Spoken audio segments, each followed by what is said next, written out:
کتونکو الف خان شرپا ویلفیر فاونډیشن الحمدلله په رمضان المبارک کې د روزاني حسابه سره خلکو ته وړه غوړي لوبیا چای چیني څیز ورکړل.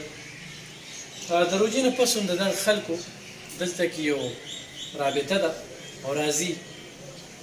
وړه هم ګران شو، په 1400 روپۍ بوری شوه، غوړي په 450 روپۍ کیلو دي، روژه کې پې سبسډي وه. بیا هم چې د خلکو مونږ سره څه پنډ دی نو موږ چې دغې خلکو ته یې ورکړو. دغه خلک دلته کې راځي خو د خلکو ښه جانچ پړتال وکړو چې دوی واقعي ډېر زیات حقدار دي او که نه. نور هر سړی حقدار دی.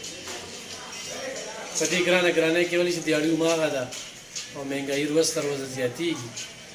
خو بیا هم پکې داسې وي دا مورکۍ راغلې د 5 بچي دي، کپړې هم دلته کې واغېستې د یو خور کپړې وې، یوه دونه خوشحالي زه دې ته خو مې لو شوې او دې خوښې ده. 5 بچي دي ستا او خاوند دي؟ خاوند مې نشه کوي.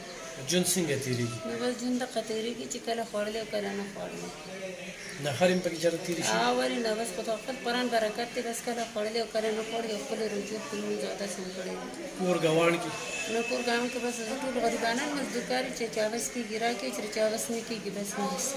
نو دې نه علاوه څه ګټه وټه وي؟ اوس خو پوجه شوه که نه، اوس څه صورت حال دی؟ نو بس اوس دقه دي چې دلته خانانو کره کله پردۍ جامې ووینځم او کله یو راکړي کله بل ګردو ورسره بیماره شم، خو لکه خپل محنت کوم. خاوند دې څومره وخت نشه کوي؟ دا خاوند خو مې یاره 12 کاله دې کېږي داسې چې نشه کوي. 12 کاله تا دا سختې تېرې کړي؟ خو نو بس وکړي څه به کوي، پښتنو سره خامخا سختې وي. نو کور ته راشي سوړي روړي که نه؟ نو بس چې څه ورته میلو شي بیا روړي دا نه چې نه وړي چې لکه فصول شي مزدوري نه ټاکي خو چېرته کوي. نو په هغې باندې ځان له نشه م والي، کور نه څه خرڅوي خو نه؟ نه سب نه خرڅوي. شکر دې زموږ د ګاونډ کې تاسو تپوس کوئ دا نه د چا نه غلا کوي نه ډاکه کوي، لکه په خپل نه ځان غوړه کوي نه رسي موږ ته که نه. هلته پکې خپل ځان مخکې کوي، خپل ځان مخکې کوي. نو لکه دقې وجې موږ باندې سخته علاج وس یې لري؟ نه علاج وس هم چې وروکې نو دلته مې د خېټې وس نه لري نو د علاج وس په څو لري؟ کتونکو خو چا سپانسر که نو دا به د خاوند به له علاج له ورولي. څومره عمر وي؟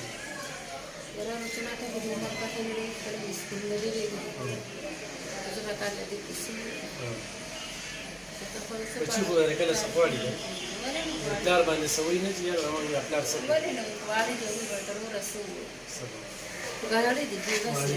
دا ځان سره واله غوړي صحیح ده او دا ځان سره واله ورخه دوا کوي خلکو ته صحیح ده. کتونکو خو ستاسو مرستې او ملاتړ او ملګرتیا را صحیح وي. موږ غواړو چې چا له څه ورکړو، هر څه پاتې دي.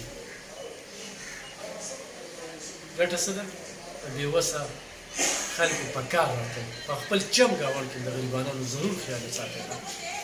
صرف دا نه چې په روژه کې خیال ساتو، روژه کې خو بیا هم دسترخوان ډک وي، څوک ناڅوک څه وړي، خو په روژه کې ژوند څنګه تېرېږي نو په دې باندې نظر وساتئ. د دې ګرانۍ په دې دور کې چې انتخاب ته ګراني رسېدلې ده، دیاړي هماغه ده، بېروزګاري پکې انتخاب ته رسېدلې ده.